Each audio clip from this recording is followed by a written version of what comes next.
some big issues require people to change their behaviors. Some of those issues require radical changes. And this is especially true in the field of health.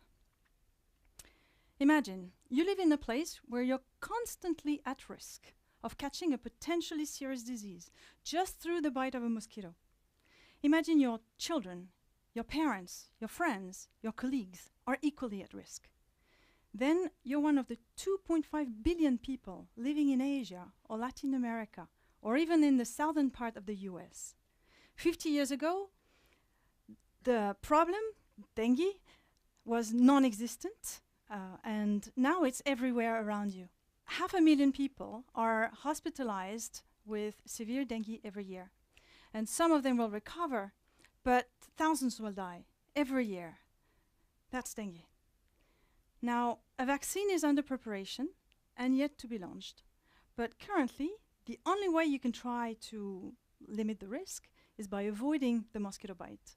So constantly, you have to protect yourself and your loved ones by wearing long-sleeve shirts, long pants, by using repellents, bed nets, by removing all standing water around your house, your office, your kids' school, and you'd better pray for your neighbors to be as serious as you are every single day. So how do we make this less troublesome to people? How do we ensure those behaviors become habit? Communication campaigns are the usual response, and many governments in affected countries are doing just that. Some try community-based approaches in line with the World Health Organization's recommendations. And they're effective, but at a limited scale. So how do we make this more efficient? In 2014, a natural answer would be, let's use social networks. Well, no. We have to go back to the fundamentals of social networks and revisit some misconceptions around them. Social networks are not an additional tool for pushing information. Social is much more than communication. Revolutions in technology and economy and the crisis of authority have marked the end of passive listening. It's now the time of active participation. Citizens, customers, employees now contribute. They check facts. They demand feedback. They connect and exchange with trusted interlocutors who derive their credibility from what they do, not just what they say. And this is a transformative shift for communication and activism. And it has huge consequences for healthcare. Health organizations and companies have to adapt to this new interaction model. We have to strategize change from a social movement perspective, says Helen Bevan, Chief Transformation Officer at the NHS in the UK. We need to engage much more than a conversation with diverse people across the world. We need to act together. But first, we need to listen to them actively because they can tell us about our blind spots. They give us insights, and we have to disseminate this insight throughout our organizations. We have to create the conditions for serendipity to happen. We need to offer people exciting engagement opportunities, not just information. Traditionally, healthcare is pretty uncomfortable with that. It's not in our culture to promote online discussion or co-creation. Total control tends to be the norm. So think about that. Engaging about health with crowds of social networkers who are free to say anything. Embracing social activism. How big of a change do you think it is for healthcare practitioners? I can tell you, massive. It requires a massive transformation.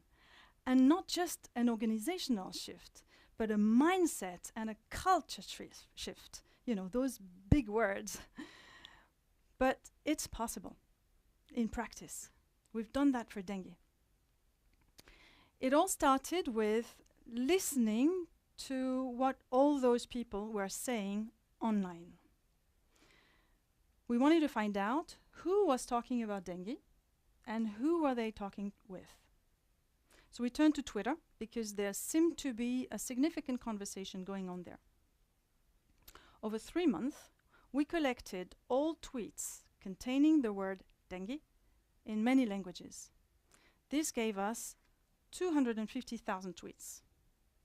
Then we mapped, we visualized how the accounts were related, and we came up with this. I've actually used it to decorate my office because it's so beautiful.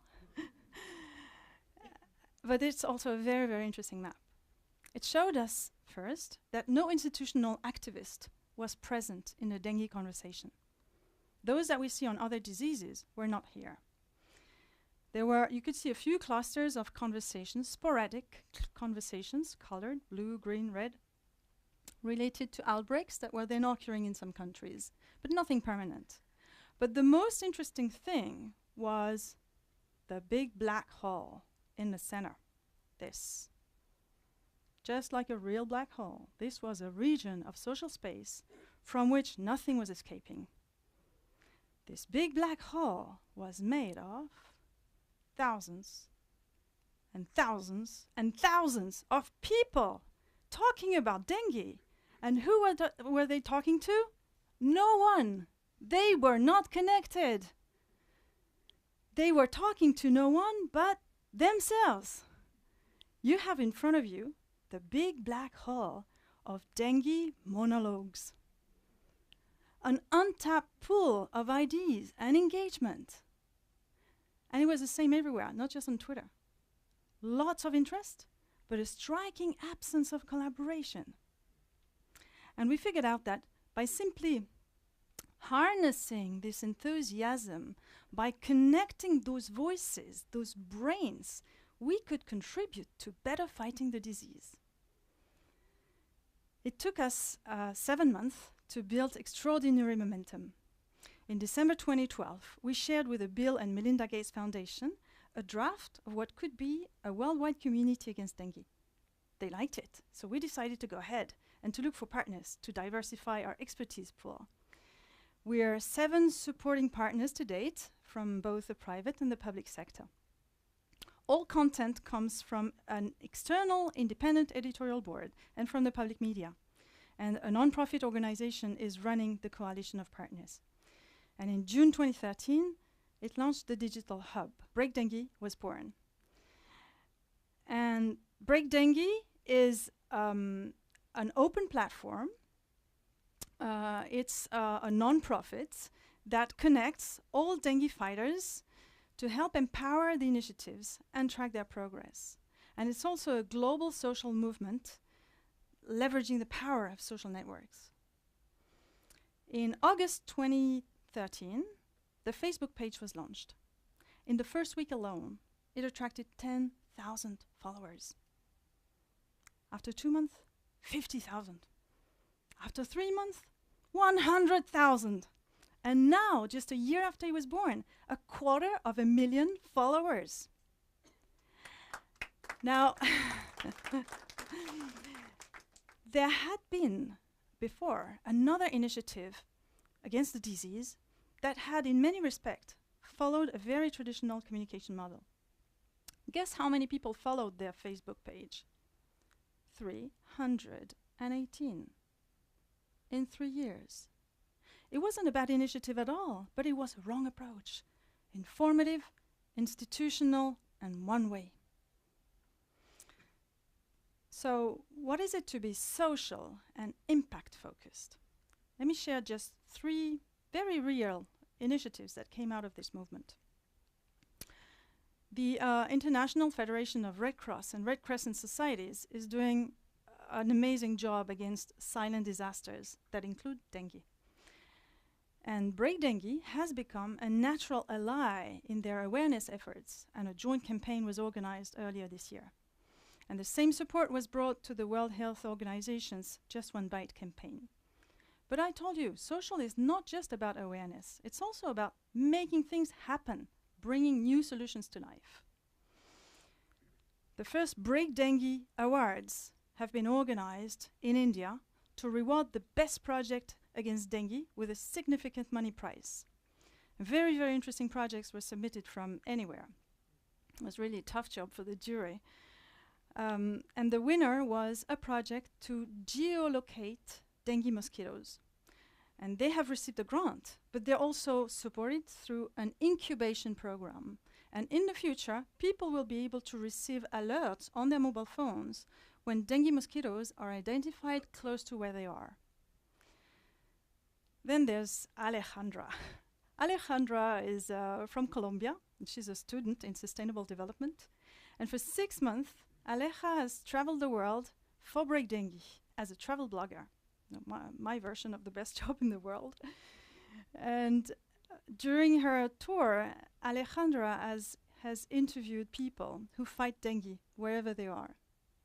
And she has collected great human stories that were shared on the website and on the social streams. And it was really fantastic. It was both very educational and emotional at the same time. And she has finished her tour in June in Brazil at the World Cup with this, people giving the red card to dengue. So what those examples show is that social creates links. It builds bridges that enable collective action and conversation. Think of Break Dengue as a global e-cafe, a space in the web where people can come, get trusted information, share a conversation about dengue, and make things happen. And I was really proud that our work paid off. In the Oscars of social media, the Shorty Awards in April 2014, Break Dengue was recognized for the best use of social media for healthcare. So this is a wonderful achievement, but we clearly know it's not enough. What really matters to us is to actually impact the disease. It's the public health impact that matters. And if this project makes the dengue burden less heavy, then we'll reach our objective. This type of initiative is clearly rebooting thinking in healthcare, but not only, because it's a radically different approach compared to the norm. Think Girl Rising, think Ashoka, pregnancy in medicine. We all share the same spirit. It worked because it's centered on a cause, on a purpose. It's an alliance of partners. It connects all stakeholders rather than segment them, and it's constructive. And it worked precisely because it's a combination of all these factors. It worked because it was brave and disruptive. We went against the flow to innovate because the magnitude of the disease demands it. It got us to listen, to question, to interconnect, to evolve, and to realize the true power of bringing people together to create shared value. Has it been easy? No, not at all. It was and still is such a huge change. Moving from territorial thinking to network thinking is probably one of the hardest challenges. British writer and consultant Robert Phillips says, networks and coalitions, not institutional hierarchies, are the business models of the future. Collaboration, not control. Thinkers, not technocrats. And it's exactly that. The future is activist, co-produced, citizen-centric, and society first. He calls this public leadership.